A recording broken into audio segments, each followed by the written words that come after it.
Hermanos, buenos días. Vamos a abrir nuestras Biblias en el Evangelio según San Juan, en el capítulo 14. Evangelio según San Juan, en el capítulo 14.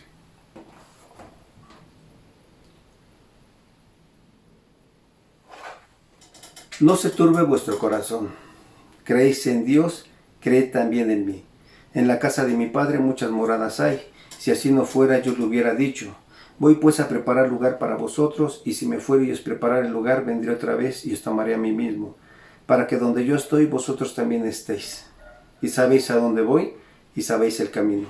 Le dijo Tomás: Señor, no sabemos a dónde vas. ¿Cómo pues podemos saber el camino? Jesús le dijo: Yo soy el camino y la verdad y la vida. Nadie viene al Padre sino por mí. Si me conocieseis, también a mi Padre conoceríais, y desde ahora le conocéis y le habéis visto. Felipe le dijo: Señor, muéstranos el Padre y nos basta. Jesús le dijo: ¿Tanto tiempo hace que estoy con vosotros y no me has conocido, Felipe? El que me ha visto a mí ha visto al Padre. ¿Cómo pues dices tú, muéstranos el Padre? ¿No crees que yo soy en el Padre y el Padre en mí? Las palabras que yo os hablo no las hablo por mi propia cuenta, sino que el Padre que mora en mí, Él hace las obras. Créedme que yo soy en el Padre y el Padre en mí. De otra manera, creedme por las mismas obras. De cierto os digo, el que en mí cree, las obras que yo hago, él las hará también. Y aún mayores hará, porque yo voy al Padre, y todo lo que pides al Padre en mi nombre, lo haré, para que el Padre sea glorificado en el Hijo. Si algo pidieres en mi nombre, yo lo haré. Vamos a orar, mis hermanos. Nuestro Dios y nuestro Señor, te damos muchísimas gracias, Padre, por estas palabras. Señor, gracias porque tenemos la esperanza de que tu Hijo Jesucristo subió a la diestra del trono de majestad en las alturas, Señor, para preparar morada para nosotros. Queremos agradecerte la bendición que tú nos has dado, Señor, de poder ser escogidos para ser adoptados como tus hijos. Señor, recibe esta mañana, Señor, la honra, la gloria y la alabanza que tú te mereces. Padre, bendice estos momentos de adoración, te lo pedimos en el nombre de tu Hijo Jesús, nuestro Señor Salvador. Amén. Bien, mis hermanos, es tiempo de un bloque de alabanzas. Vamos a alabar el nombre de nuestro Dios.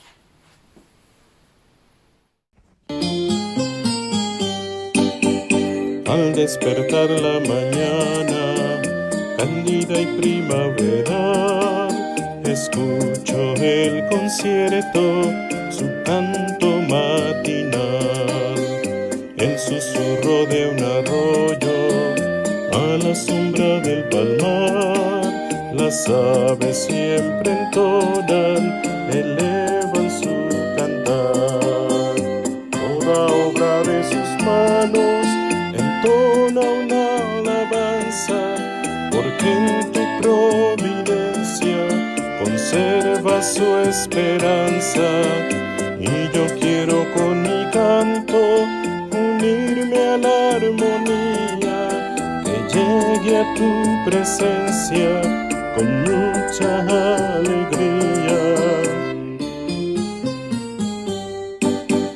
Tú creaste toda vida, tú preservas todo ser, sublime maravilla, mis ojos pueden ver. Alimentas a las aves, das la lluvia y el calor, inspiras con tu luna, alumbras con tu sol. Toda obra de tus manos entona una alabanza, porque en tu providencia conserva su esperanza. Y yo quiero con mi canto unirme a la armonía, que llegue a su presencia con mucha alegría.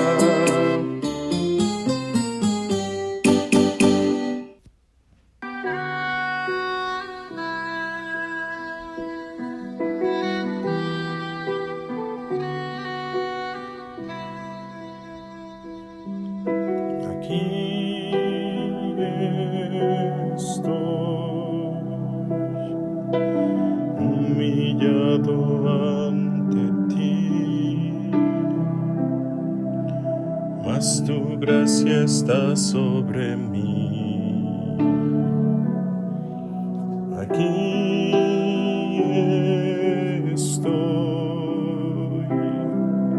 Sé que soy un pecador, limpio por tu sangre, Señor.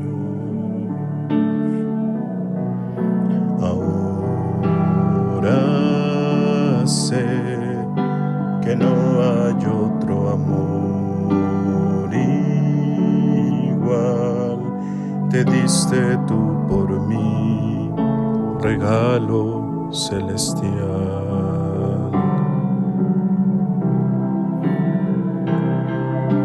Majestad,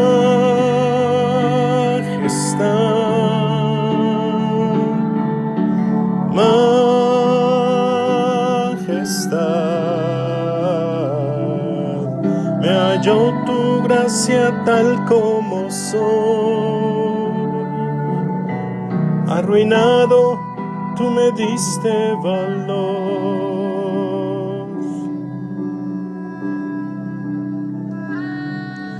Aquí estoy, humillado por tu amor, perdonado por tu favor. Aquí estoy, tu deseo siempre soy, santo con gloria y poder. Ahora sé que no hay otro amor igual. Te diste tú por mí, regalo celestial.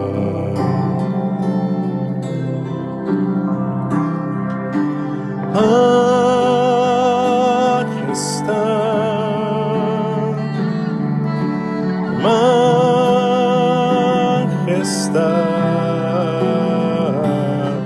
me halló tu gracia tal como soy. Arruinado, tú me diste valor. Majestad,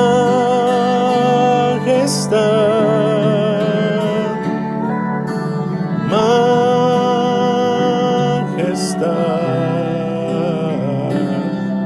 por siempre me has cambiado, Señor, en presencia de tu majestad, de tu majestad, de tu majestad.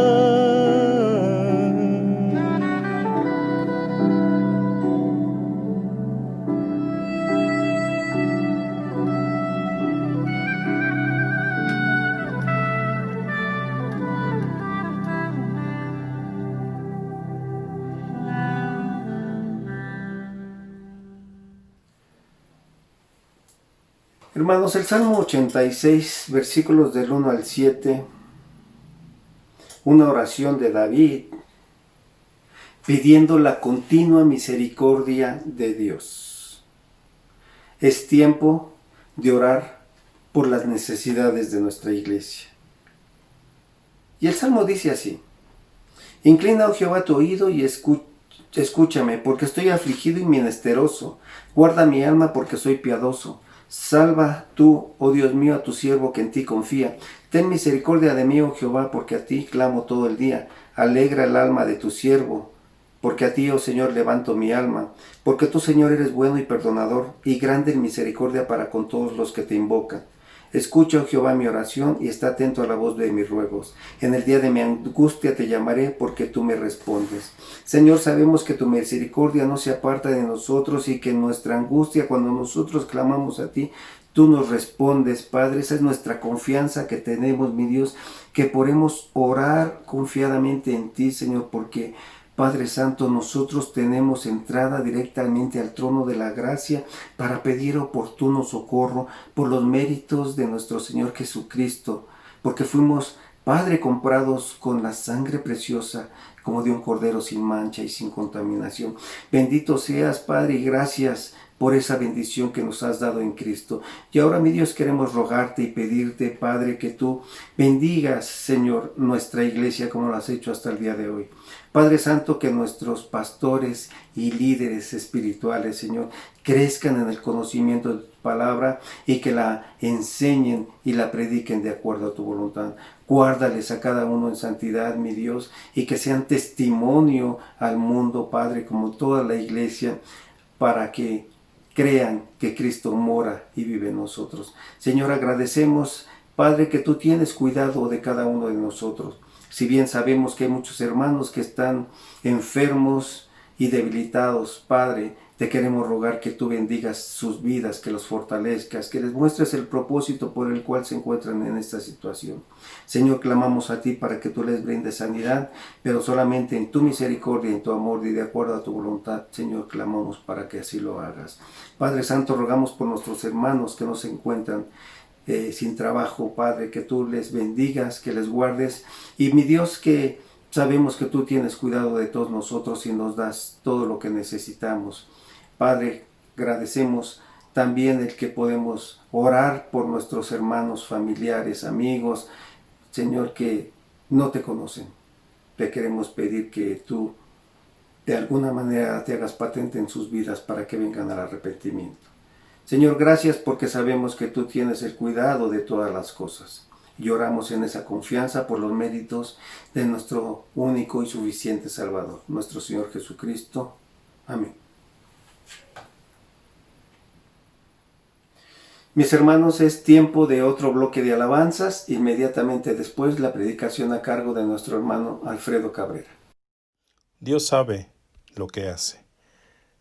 Muchas personas usan esta frase sin tener conciencia de su significado, pero pocas personas sí cuentan con conocimiento de causa para tener la certeza de usarla. Solo aquellos que conocemos el poder de nuestro Dios sabemos de lo que es capaz. Hoy nuestras vidas han sido impactadas por grandes cambios, pero si tú eres hijo de Dios, confiarás en que tu Padre Celestial los ha permitido con un propósito, porque Dios sabe lo que hace. Así que les invito a cantar este esperanzador himno. Dios sabe lo que hace.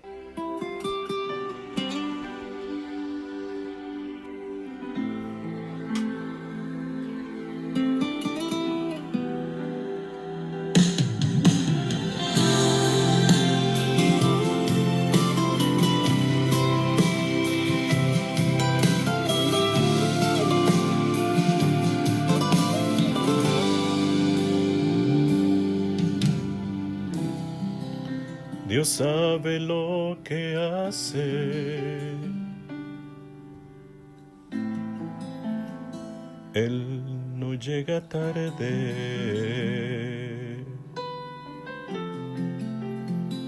Él no se equivoca.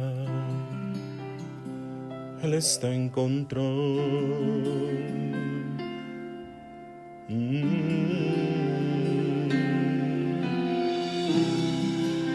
Dios sabe lo que hace, aún en lo inexplicable. Él es incuestionable cuando algo en ti determinó. Oh, Dios sabe lo que hace. Él conoce los tiempos, no pierdas la esperanza. Él está en control, Dios sabe lo que hace, aunque tú no comprendas, Él es tu fortaleza. En tiempos de aflicción, Dios sabe lo que hace.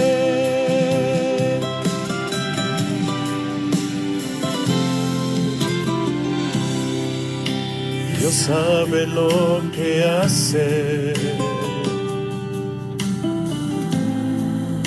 aun cuando algo nace,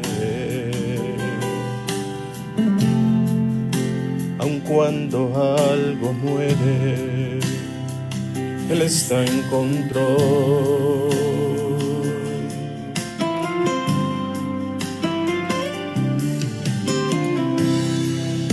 Dios sabe lo que hace cuando en la vida cambios suceden con algún propósito. Él lo permitió. Oh, Dios sabe lo que hace. Él conoce los tiempos, no pierdas la esperanza. Él está en control, Dios sabe lo que hace, aunque tú no comprendas, Él es tu fortaleza en tiempos de aflicción. Si esto es algo que yo tengo que pasar, nuevas fuerzas Él me dará. Aunque tiemble la tierra, se echen los montes a la mar. Aunque yo no comprenda lo que tengo que pasar, no peleo, no cuestiono, no pregunto, porque Dios sabe lo que hace. Él conoce los tiempos, no pierdas la esperanza. Él está en control, Dios sabe lo que hace, aunque tú no comprendas, Él es tu fortaleza. En tiempos de aflicción, Dios sabe lo que hace. La, la. No peleo, no cuestiono, no pregunto, porque Dios sabe lo que hace.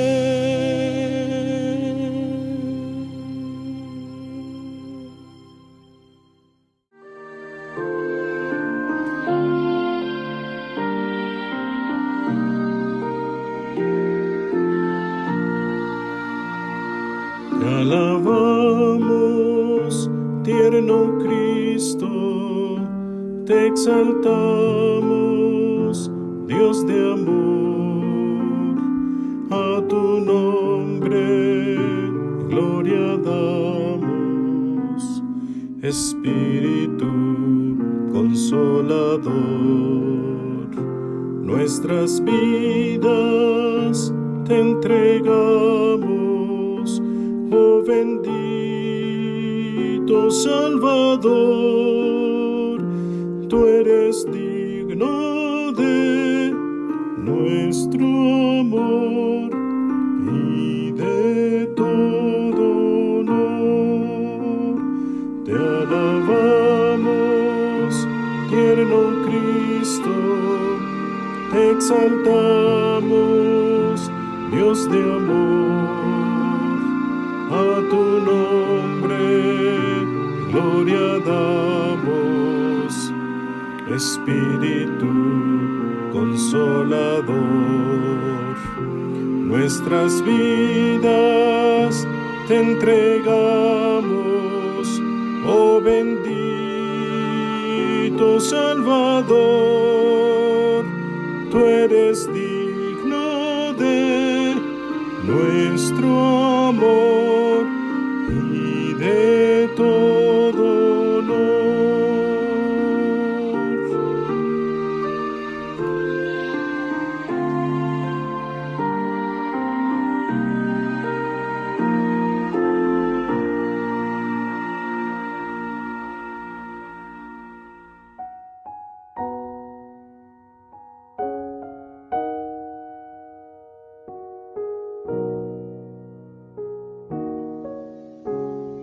buenos días.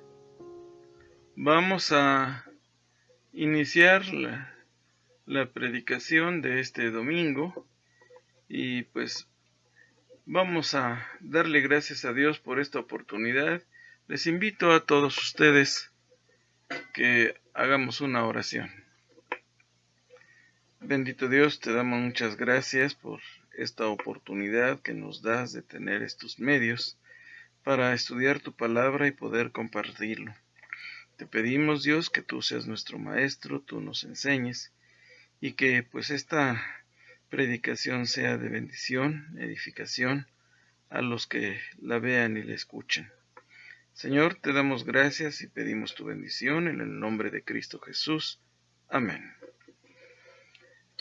Bien, esta mañana vamos a ver el pasaje en el capítulo 5 del Evangelio de Mateo, en los versículos del 1 al 12. Este pasaje encabeza lo que comúnmente se llama el Sermón del Monte.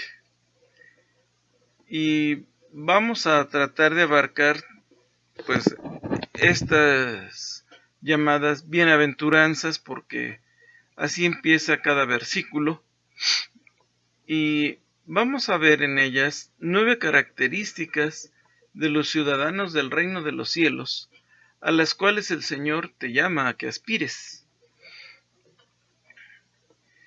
El pasaje de Mateo del 5 al 7, los capítulos, les decía, es conocido como el Sermón del Monte, porque el Señor lo expuso desde una colina, no son muy altos los cerritos, en Israel, aunque se desconoce el lugar exactamente de dónde fue, cuál cerrito fue. No hay duda que estaba en un lugar de Galilea, posiblemente cerca de Capernaum, a las orillas del lago de Galilea. Los primeros 16 versículos del pasaje, en el capítulo 5, nos describen al verdadero cristiano y se refieren a su carácter. El resto del sermón analiza la conducta que surge del carácter.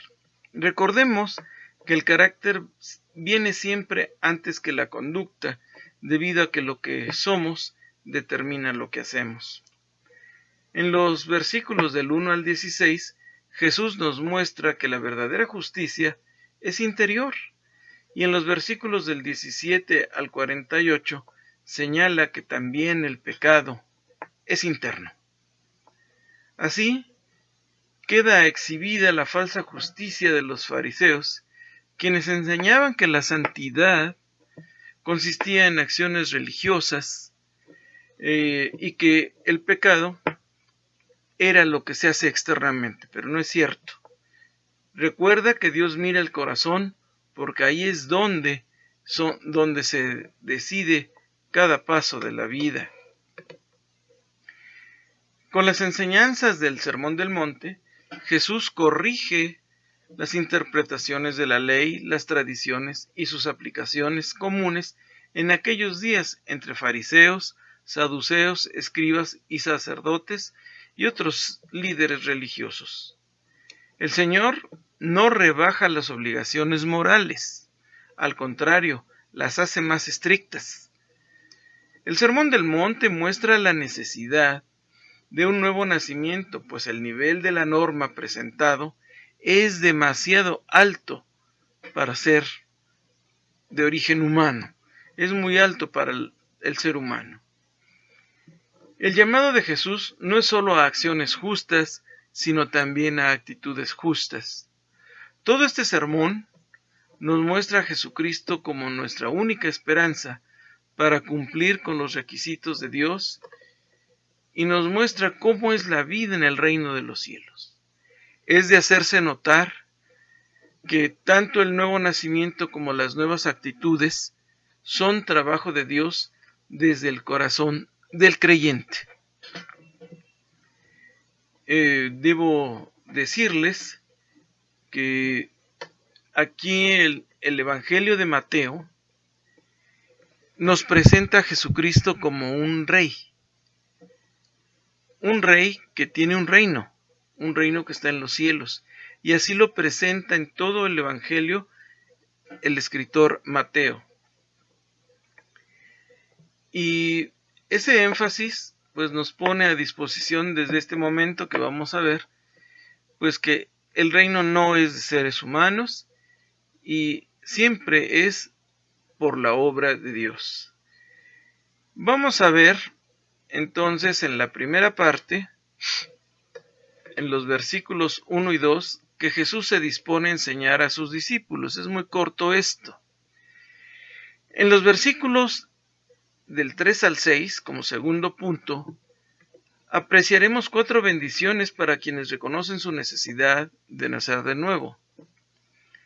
En el tercer punto, veremos del 7 al 12, 5 bendiciones que muestran los resultados de que has nacido de nuevo, las evidencias de que has nacido de nuevo.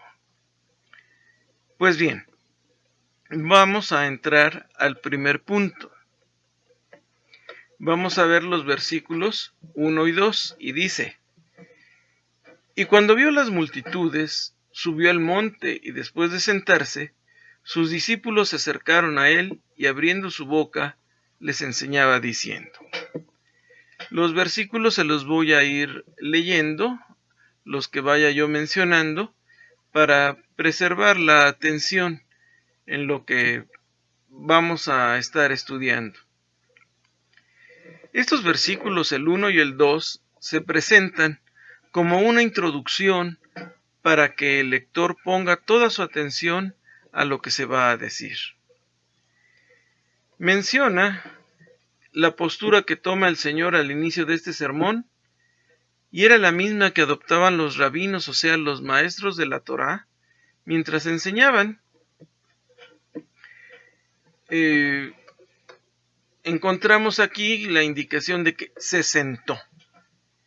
Se acostumbraba que un maestro, por respeto, se parara durante la lectura de la Escritura, como está en el versículo 16, y que se sentara con humildad para enseñar con base a lo leído.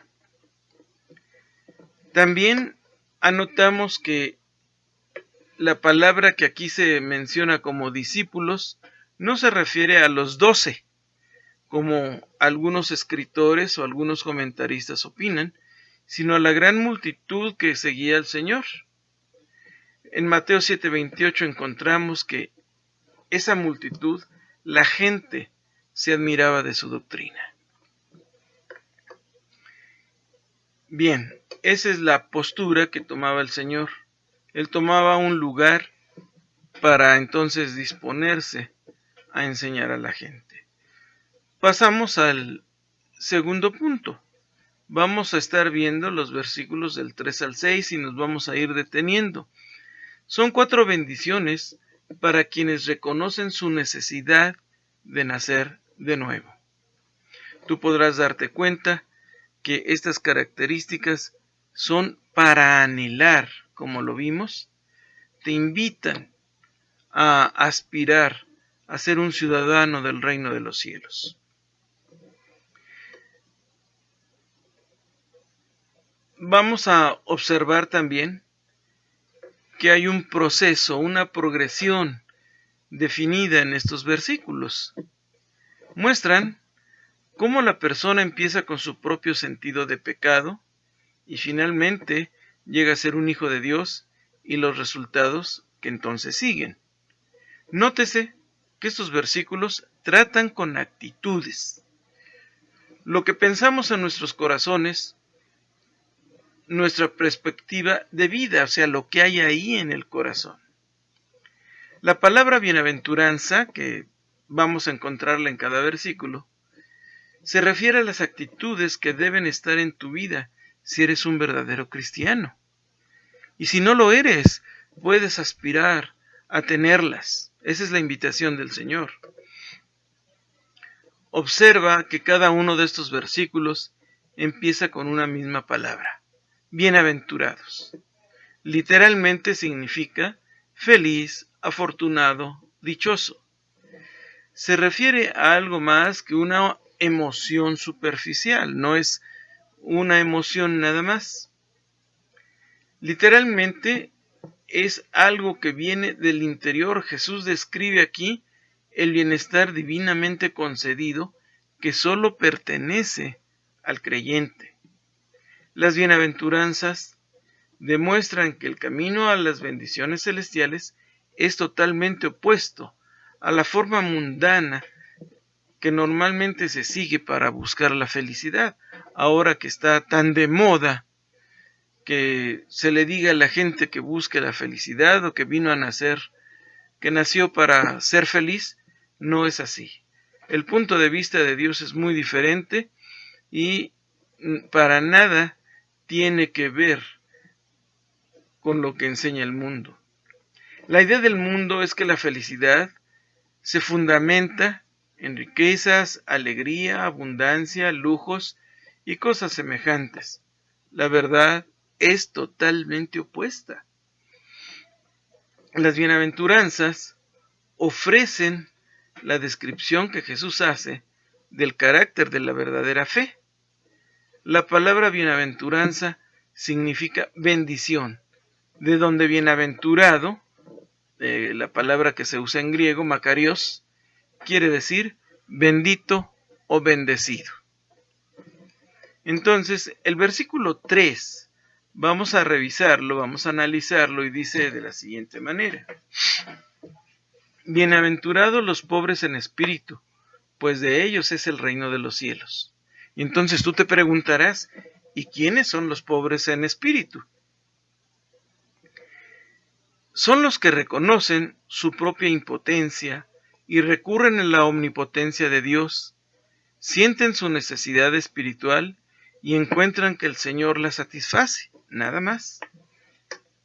Son aquellos que conscientemente dependen de Dios y no de sí mismos. Ellos son pobres interiormente, incapaces de agradar a Dios por ellos mismos. Y revisemos lo que nos dice Romanos 3, del 9 al 12. Y esto vamos a tenerlo, yo se los leo y les recuerdo que la versión que estoy usando es la Biblia de las Américas. Dice Pablo en Romanos 3, del 9 al 12. ¿Entonces qué? ¿Somos nosotros mejores que ellos? De ninguna manera, porque ya hemos denunciado que tanto judíos como gentiles o griegos están todos bajo pecado. Como está escrito, no hay justo ni aun uno. No hay quien entienda, no hay quien busque a Dios. Todos se han desviado a una, se han hecho inútiles. No hay quien haga lo bueno, no hay ni siquiera uno.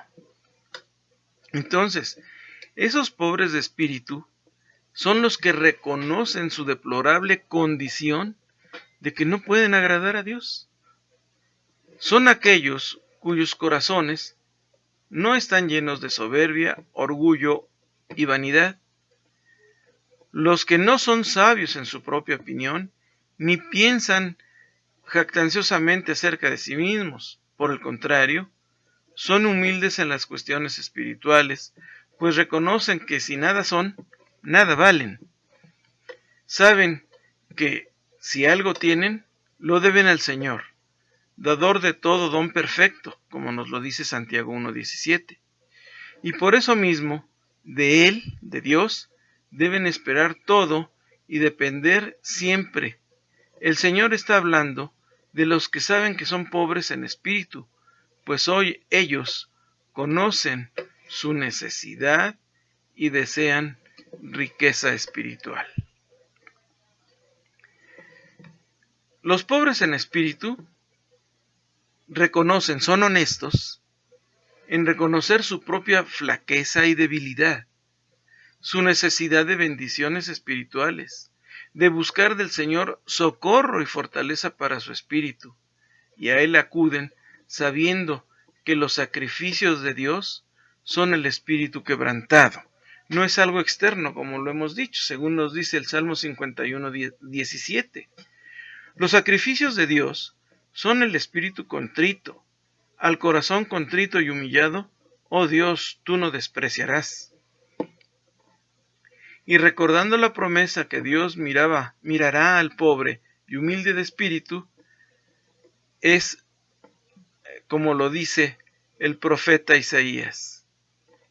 Todo esto lo hizo mi mano, y así todas estas cosas llegaron a ser, declara el Señor. Pero a este miraré, y al que es humilde y contrito de espíritu, y que tiembla ante mi palabra. Los pobres en espíritu confían en Dios con la sencillez de un niño, de la misma manera que el publicano de la parábola. Si recuerdas, el publicano que estaba en un rincón, ni siquiera se atrevía a levantar la vista al frente, solamente pedía compasión de Dios, que se reconocía pecador. El reino de los cielos, esta es una expresión única en el Evangelio de Mateo. Ya dijimos que Mateo presenta al Señor Jesucristo como un rey. Mateo usa la palabra cielos como una palabra que no ofenda, que se oiga bien, en lugar del nombre de Dios, y todo con la idea de no herir la sensibilidad de los lectores judíos, porque los judíos son muy celosos en ese aspecto de mencionar el nombre de Dios. En el resto de las escrituras, el reino es llamado el reino de Dios. Ambas expresiones se refieren a la esfera del dominio de Dios sobre todos aquellos que pertenecen a Él. El reino es ahora manifiesto en el reinado espiritual del cielo sobre el corazón de los creyentes, como nos dice Lucas 17:21. Ni dirán, mirad, aquí está o ahí está, porque he aquí el reino de Dios está entre vosotros. Y un día será establecido literalmente en un reino milenial, como lo dice el libro del Apocalipsis en su capítulo 20. Entonces, los pobres en espíritu son los que poseerán el reino de los cielos. Es para que cada uno se despoje de todas esas vanidades y reconozca que quien puede suplir esa pobreza, llenarla, es Dios. Y puede quedar satisfecho por la obra de Jesucristo, que Él es quien trabajará a través de su Espíritu desde lo más profundo de tu corazón. Versículo 4. Bienaventurados los que lloran, pues ellos serán consolados. Y aquí este verbo llorar pues hace pensar muchas cosas. En este mundo hay muchas cosas por las cuales llorar, pero no es como lo pensamos en el concepto del mundo. Entonces te preguntarás, ¿quiénes lloran? ¿Por qué lloran? Jesús no se refirió a los que lloran a la ligera, solo por llorar, o alguna emoción, porque hay quien llora por cualquier emoción. El Nuevo Testamento emplea 9 palabras diferentes para expresar tristeza. En este caso, el término griego que se usa es el más fuerte de todos y expresa el lamento de un corazón quebrantado. Se refiere a todo aquel que se lamenta por su propio pecado, a la tristeza piadosa que le produce el arrepentimiento que lleva a la salvación sin pesar alguno. Pablo les dijo a los corintios, porque en el capítulo 7, 2 de Corintios 7:10, porque la tristeza que es conforme a la voluntad de Dios produce un arrepentimiento que conduce a la salvación sin dejar pesar, pero la tristeza de este mundo produce muerte. Aquí está el contraste, como lo venimos viendo. ¿Te has lamentado tú de tu propio pecado? ¿Te has entristecido que produce arrepentimiento? Porque ese arrepentimiento es lo que te lleva a la salvación, y ese arrepentimiento no lleva a pesar. ese es el tipo de llanto al que se está refiriendo el Señor, al que lamenta su propia condición de pecado. Y tú dices, ¿cómo serán consolados? Es el consuelo del perdón y la salvación que solamente Dios puede dar. Veamos lo que nos dice Isaías 40, 1 y 2. Dice, consolad, consolad a mi pueblo, dice vuestro Dios. Hablad al corazón de Jerusalén. Entonces, Dios es mismo quien está procurando el consuelo, pero Él quiere hablar directamente al corazón del pueblo, al corazón humano. Quienes lloran en la voluntad de Dios son bienaventurados, son bendecidos, eso quiere decir. Otro significado de la palabra bienaventurado es dichoso, feliz, bendito. Entonces, quienes lloran en la voluntad de Dios son bienaventurados, son bendecidos, porque recibirán consuelo. Empezarán a recibirla directamente del mismo Señor, quien también les dará paz y gozo. Pablo habla del Padre de misericordias y Dios de toda consolación, el cual nos consuela en todas nuestras tribulaciones, para que podamos también nosotros consolar. La cita completa de 2 de Corintios 1, 3 y 4 dice, bendito sea el Dios y Padre de nuestro Señor Jesucristo, Padre de misericordias y Dios de toda consolación, el cual nos consuela en toda tribulación nuestra, para que nosotros podamos consolar a los que están en cualquier aflicción con el consuelo con que nosotros mismos somos consolados. Y entonces viene una pregunta. ¿Cómo consuela Dios? Pues el Señor trae consuelo. La palabra griega que se usa es la que da origen a la palabra paracleto o paracletos, que quiere decir consolador, así le llama el Señor Jesucristo al Espíritu Santo, el consolador, paracletos. Entonces, ¿cómo nos consuela Dios? Para empezar, vamos a verlo por el Espíritu Santo, que Él es el que prometió dar ese consolador, como lo dice Juan 14, 16. ¿De qué otra manera nos consuela Dios? El Señor trae consuelo por las promesas de las Escrituras.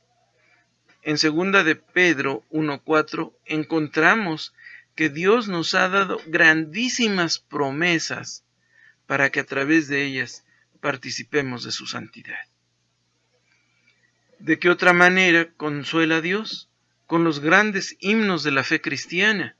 Ahora tenemos, así como este medio, tenemos muchos medios a través de los cuales podemos escuchar himnos cantados e instrumentales.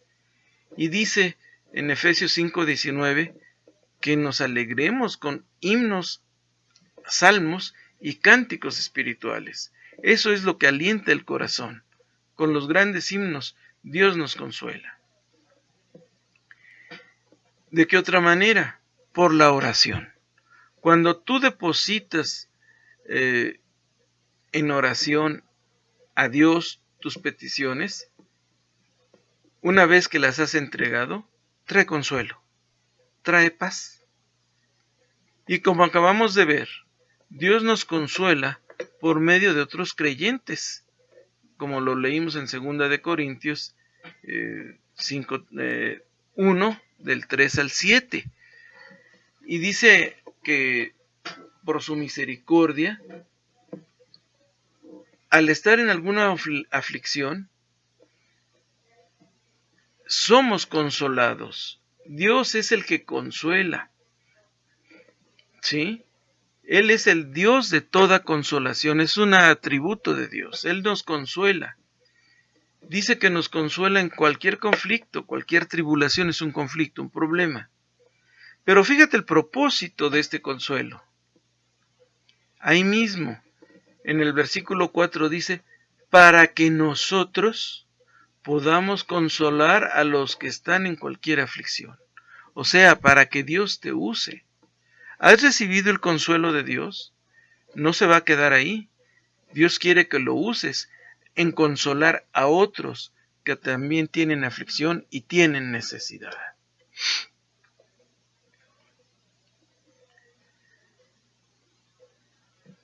Va a haber un consuelo final en el cielo, según nos dice Apocalipsis 21. Y la pregunta es, ¿lloras y lamentas tu pecado? Luego, otra pregunta, ¿confías en el consuelo que Dios da? Tu confianza, tu fe ha de estar puesta en Dios porque, como acabamos de ver, Él es el que nos da consuelo, con el propósito de que también tú puedas consolar a otros. Entonces, hemos hablado de los pobres en espíritu, hemos hablado de los que lloran, y ahora veamos en el versículo 5 lo que dice: bienaventurados los humildes, pues ellos heredarán la tierra. La versión de las Américas dice los humildes, la Reina Valera dice mansos. ¿Quiénes son los mansos o los humildes? Los mansos son verdaderamente humildes y amables y tienen un correcto concepto de sí mismos. La palabra griega que se traduce manso, praheis, habla de estas características. Otras veces se traduce como suave o benigno. Son los que tienen una actitud sencilla hacia los demás, se dejan enseñar y no se defienden cuando están equivocados. La mansedumbre de la cual se habla aquí hace referencia al sentir que hubo en Cristo Jesús. Ve lo que dice Mateo 11:29, de esta manera: tomad mi yugo sobre vosotros y aprended de mí, que soy manso y humilde de corazón, y hallaréis descanso para vuestras almas. También Filipenses nos habla de la actitud, el sentir que hubo en Cristo. Veamos Filipenses 2:5. Haya pues en vosotros esta actitud que hubo también en Cristo Jesús.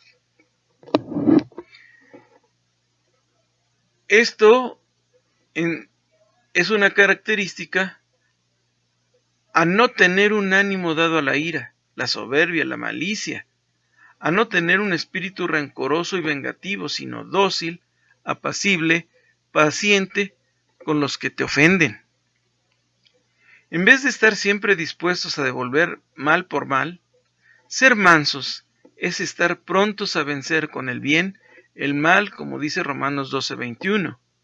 No seas vencido por el mal, sino vence con el bien el mal. Y aún a sacrificar tus propios derechos, si acaso de esa manera se puede servir mejor al Señor. Los mansos son quienes confían y esperan plenamente en Dios y no en sus capacidades, no en sí mismos. Los mansos son los humildes y sencillos. La mansedumbre es lo opuesto a estar fuera de control. Para nada significa debilidad, sino un autocontrol supremo dado por el Espíritu Santo. Gálatas 2:23 nos dice que es parte del fruto del Espíritu. Ve lo que dice Gálatas 5:23, mansedumbre, dominio propio. Contra tales cosas no hay ley, es parte del fruto del Espíritu. Continuemos con este versículo. ¿Cuál será la herencia de los mansos, de los humildes? el hecho de que los mansos recibirán la tierra por heredad, así dice el Salmo 37:11, de ahí está tomado. Los apacibles no reciben ahora la tierra como herencia. Más bien lo que heredan es oprobio y desposesión. Pero un día, y de manera literal, recibirán la tierra cuando Cristo, el Rey, reine durante 1000 años en paz y prosperidad, cuando Él venga de regreso. Para algunos comentaristas, la Canaán terrenal, que es la tierra de Israel, la Canaán terrenal es tomada aquí como figura de la Canaán celestial. La tierra se entiende en sentido espiritual y significa el reino de Dios. La expresión la tierra por heredad, o sea, recibirán la tierra por heredad, también se interpreta como una frase proverbial entre los judíos que expresaba el máximo bienestar. Es como si Jesús hubiera dicho: los mansos gozarán las mayores bendiciones imaginables. Muchas bendiciones reciben aquí en la tierra quienes cultivan tal espíritu de mansedumbre y también evitan muchas calamidades. El espíritu manso proporciona abundante bendición, y por la falta de ese espíritu es que en el mundo podemos observar violencia, engaño, destrucción y muerte. Esta bienaventuranza te invita a dejar que el Señor produzca esta mansedumbre en tu corazón. Solo Él la puede producir. Entonces, vimos ahora a quiénes son los mansos y cuál va a ser su herencia. Pasemos al versículo 6. Ahí en Mateo 5 estamos viendo algunas características o las características de los ciudadanos del reino de los cielos, que el Señor las expone y te invita a aspirar a ellas. Veamos el versículo 6. Bienaventurados los que tienen hambre y sed de justicia, pues ellos serán saciados. ¿Qué significa esta expresión? Hambre y sed de justicia. Es lo opuesto a la autojustificación que llevaban a cabo los fariseos o los religiosos, porque hasta en nuestros días los religiosos se autojustifican. Se refiere a todos aquellos que buscan la justicia de Dios por encima del establecimiento de su propia justicia. Filipenses 3:9 nos dice: y ser hallado en Él, no teniendo mi propia justicia derivada de la ley, sino la que es por la fe en Cristo, la justicia que procede de Dios sobre la base de la fe. Los que estaban alrededor escuchando al Señor Jesucristo en este sermón entendían con toda claridad estas imágenes literarias de hambre y sed. La mayoría de esta audiencia eran pobres, al punto de poder comer carne solo una vez por la semana. Por otro lado, la falta de agua, disponible en todo momento, y los fuertes ventarrones y polvaredas hacían que entrara polvo en la garganta y produjera mucha sed. Desde el punto de vista físico, a menudo tenían hambre y sed. Eso era físicamente.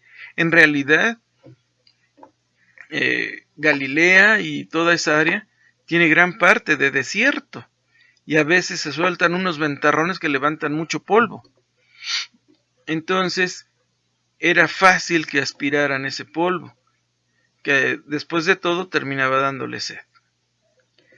Aplicándolo al dicho del Señor, la sed de justicia para el no cristiano indica un profundo anhelo, una ardiente ansia de verse libre de la mancha del pecado, como lo expresa David en el Salmo 42, 1 y 2. Vamos a verlo.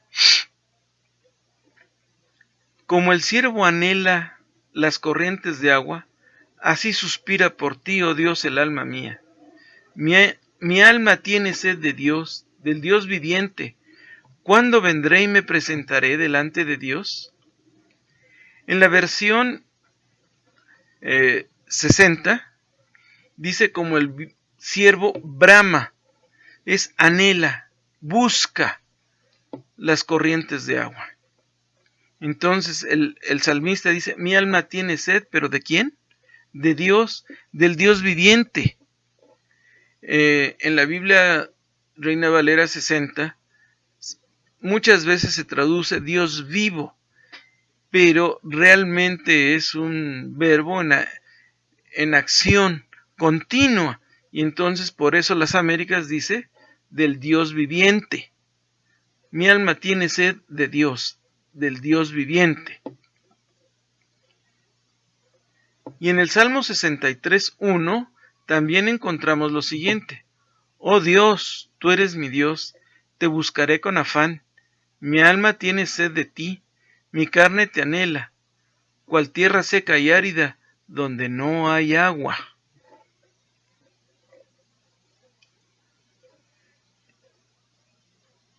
Esa sed de justicia entonces refleja el profundo anhelo que hay de Dios y de ser revestido de la justicia que declara el alma limpia e inocente. Segunda de Corintios 5:21 nos dice, venir con el alma limpia e inocente. Esa es la justicia que se recibe cuando se acude a Cristo, llevando a su presencia nuestros pecados, fatiga, dolor y ansiedad. Muchos de los oyentes eran fariseos, y Jesús había advertido que para entrar en el reino de los cielos, la justicia debía superar la de estos líderes religiosos, como lo dice en Mateo 5:20, porque os digo que si vuestra justicia no supera la de los escribas y fariseos, no entraréis en el reino de los cielos. La única manera de gozar del reino de Dios es a través de la justicia de Cristo, que estaba en total desacuerdo con la de los fariseos. Quienes querían justicia interior, quienes quieran la justicia interior, serán saciados, pues han de ser justificados de tal manera que no serán declarados justos en la presencia divina, sino que también serán vestidos de la misma justicia. No serán declarados justos en la presencia divina, sino además también serán vestidos con la justicia misma de Cristo. Esa es la justicia interior. Cristo ya aplicó esa justicia en su sacrificio en la cruz. Para el cristiano, la justicia en esta bienaventuranza no es la que ha sido asignada, sino la personal que íntimamente él anhela. Ya Cristo asignó justicia, ya hizo justicia, sí, pero este anhelo, como la del siervo que clama por las aguas, es la que anhela un alma que reconoce su incapacidad para agradar a Dios y para poder tener salvación. Por un lado, es su deseo de estar libre del poder del pecado. También es su anhelo de verse libre del deseo del pecado, ya que algunos pecados son placenteros. Veamos el ejemplo que nos pone el escritor de los Hebreos con Moisés. Veamos Hebreos 11:25. Por la fe, Moisés, cuando era ya grande, rehusó ser llamado hijo de la hija del faraón, escogiendo antes ser maltratado con el pueblo de Dios que gozar de los placeres temporales del pecado, considerando como mayores riquezas el oprobio de Cristo que los tesoros de Egipto, porque tenía la mirada puesta en la recompensa. Este es el caso de Moisés. Dejó a un lado el bienestar, la complacencia de Egipto y padeció con el mismo pueblo del cual era originario y que estaba padeciendo de la esclavitud. Padeció con ellos. En el griego, el uso del verbo en participio, al hablar de los hambrientos y sedientos, estos son unos participios, hambrientos, sedientos, hablan de una acción continua. ¿Qué quiere decir? Que están teniendo continuamente hambre, están teniendo continuamente sed. Por eso es una acción continua. No es una vez y para siempre, sino que la persona sigue teniendo hambre y sed de justicia. Podríamos decir que mientras más hambre y sed se tenga, más saciado será. Veamos al respecto lo que nos dice Filipenses 1:9 al 11. Y esto pido en oración, que vuestro amor abunde aún más y más en conocimiento verdadero y en todo discernimiento, a fin de que escojáis lo mejor, para que seáis puros e irreprensibles para el día de Cristo, llenos de fruto de justicia, que es por medio de Jesucristo, para la gloria y alabanza de Dios. Ese es el anhelo, ese es hambre y sed, sería el anhelo de justicia. Y cabe una pregunta: ¿cómo serán saciados los que tienen este tipo de hambre y sed continua? Porque dijimos que es algo continuo, que es permanente. ¿Cómo serán saciados? Veamos. El Señor promete saciar a quienes tienen hambre y sed de justicia. Para el no convertido, la salvación y la justificación, que es una justicia asignada, llenan el vacío. La palabra saciados, al traducirla del griego, la palabra que se tradujo saciados, significa engordado, lleno o satisfecho con comida. En un mundo insatisfecho, Cristo viene a morar en la vida de la persona y la satisface. Los que tienen hambre y sed de justicia verán la total falta de méritos en su propia justicia, que es, como hemos estado diciendo, totalmente opuesta a la justicia de los religiosos, de los fariseos. Cuando Cristo viene a morar en tu corazón, verás la imperiosa necesidad de la justicia de Dios. Reconocerás que tu pecado merece castigo, pero ese castigo Cristo ya lo pagó. Alguien que tiene hambre y sed de justicia evitarán todo lo que se opone a la justicia. Y aquí vamos a hacer una aclaración. No se refiere a ser separatista, sino a saber en qué momento la literatura, la televisión, las conversaciones con tus amistades, etc., afectan tus pensamientos y tu corazón. Eso es ir en contra del mundo. Pero cuando Dios te sacia de su justicia, vas a identificar cuándo decir no a todas las cosas que no solo la televisión, ahora muchos medios electrónicos, las conversaciones, afectan tus pensamientos y tu corazón. El que tiene hambre y sed de justicia, caminará siempre por la senda de rectitud. Se pondrán en situaciones donde puedan promover la justicia en sus vidas. Dice Hebreos 10, 22 al 25. Acerquémonos con corazón sincero, en plena certidumbre de fe, teniendo nuestro corazón purificado de mala conciencia y nuestro cuerpo lavado con agua pura. Mantengamos firme la profesión de nuestra esperanza sin vacilar, porque fiel es el que lo prometió. y consideremos cómo estimularnos los unos a los otros al amor y las buenas obras, no dejando de congregarnos como algunos tienen por costumbre, sino exhortándonos unos a otros y mucho más al ver que el día se acerca. El verdadero cristiano podrá encontrar esa justicia pasando tiempo en la meditación de las Escrituras, pasando tiempo con Dios en la oración. El verdadero cristiano tiene apetito por las cosas espirituales. Pregunta a los que te rodean, ¿qué quieren? ¿Qué desean? Y entonces podrás darte cuenta cómo son. Eso es lo que anhela. Y un verdadero cristiano aspira, anhela a las cosas de Dios.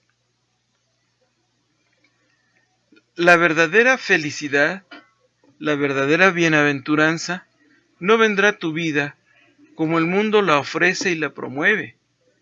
Reconoce que la verdadera felicidad empieza por estar en paz con Dios. Esto es, que confías que Dios entregó a su Hijo como pago de la deuda que tú tenías ante Él. Si no eres un genuino cristiano nacido de nuevo, hoy es el día de salvación. Reconoce la gran necesidad que tienes de que tu deuda por el pecado sea pagada, confiando en Cristo, porque Él ya la pagó por ti. Él fue a la cruz en tu lugar.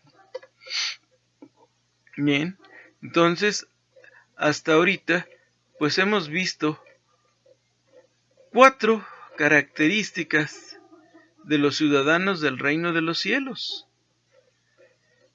Ellas, en esta parte sobre todo, anhelos que te invitan a aspirar a ser un ciudadano del reino de los cielos. Hemos visto de los pobres en espíritu, de los que lloran, de los humildes y de aquellos que tienen hambre y sed de justicia.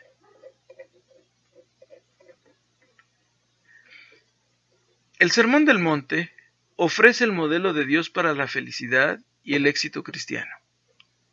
Una vida obediente a esos principios es la única vida agradable a Dios y es la herramienta más poderosa con que cuenta la Iglesia para el evangelismo. Las bienaventuranzas presentan un retrato del ciudadano ideal en el reino de Cristo. Observa el énfasis en la rectitud o justicia, la paz o el gozo. Es probable que Pablo tuviese este pasaje en mente cuando escribió, porque el reino de Dios no es comida ni bebida, sino justicia, paz y gozo en el Espíritu Santo. Así dice Romanos 14:17. Bien, así terminamos por esta mañana el estudio de la palabra de Dios y les invito a que demos gracias y no lo pierdan de vista, porque este debe ser un anhelo de todo cristiano. Un anhelo que se va a ver cumplido en el reino de los cielos y cuando ese reino venga a esta tierra con Cristo. Vamos a orar. Bendito Dios, te damos muchas gracias por tu palabra, gracias por poder estudiarla, poder escudriñarla y poder tenerla pues ahora en nuestras manos. Te pedimos que bendigas nuestras vidas, que tú nos guardes y que ahora podamos proceder con tu paz y seguir viviendo con tu paz y con ese anhelo de estas grandes virtudes para agrado y obediencia a ti. Te damos muchas gracias y pedimos tu bendición en el nombre de Cristo Jesús. Amén. El Señor les bendiga.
silencio total.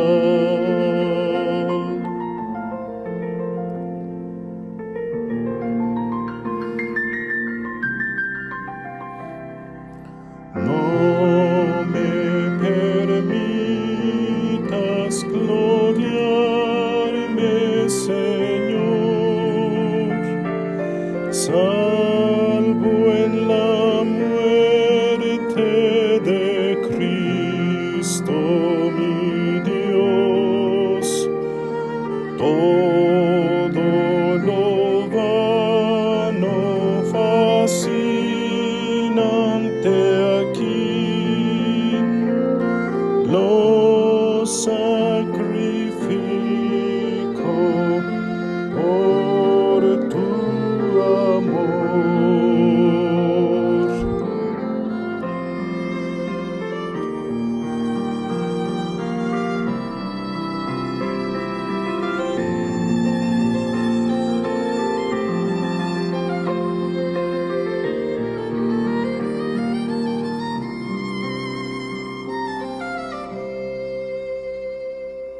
Mira sus manos, su frente, sus pies.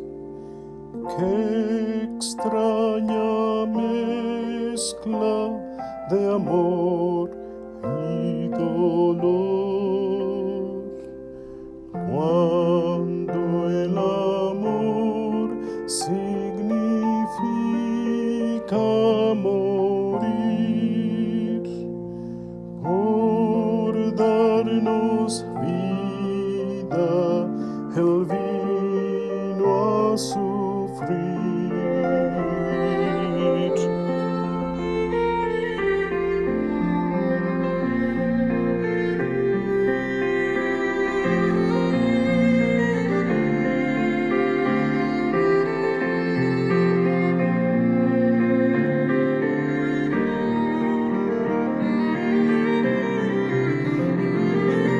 ¿Con qué podría pagarte, Señor? La vida misma jamás bastará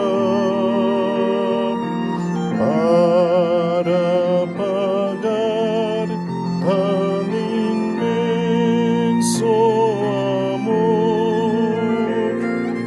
Mas hoy te entrego todo lo que soy.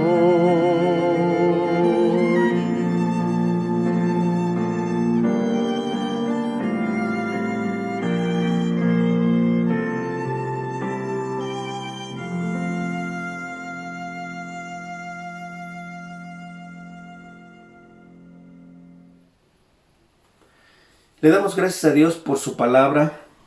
Le damos gracias porque su palabra nos fortalece, nos exhorta, nos anima. Mis hermanos, y ahora es tiempo de orar por las ofrendas. El libro de los Proverbios en el capítulo 3 nos dice: Hijo mío, no te olvides de mi ley y tu corazón guarde mis mandamientos, porque la largura de días y años de vida y paz te aumentarán. Nunca se aparten de ti la misericordia y la verdad. Átalos a tu cuello, escríbelas en las tablas de tu corazón. Y no te apoyes en tu propia prudencia, reconócelo en tus caminos y Él enderezará tus veredas. No seas sabio en tu propia opinión, teme a Jehová y apártate del mal, porque será medicina a tu cuerpo y refrigerio para tus huesos. Honra a Jehová con tus bienes y con las primicias de todos tus frutos, y serán llenos tus graneros con abundancia, y tus lagares rebosarán de mosto. Vamos a orar, mis hermanos. Señor, bendice, Padre, en esta mañana las ofrendas que se han de levantar. Padre, que sean utilizadas de acuerdo a tu voluntad. Dale sabiduría a nuestros hermanos para que las administren como tú deseas que se haga, mi Dios. Bendice a nuestros hermanos, Padre, que están ofrendando, y todos aquellos que tienen necesidades económicas, rogamos que tú llegues a suplirlas, sus necesidades. Oramos en el nombre de tu Hijo Jesús. Amén. Mis hermanos, pueden hacer su depósito de las ofrendas en el número de cuenta que aparece en sus pantallas.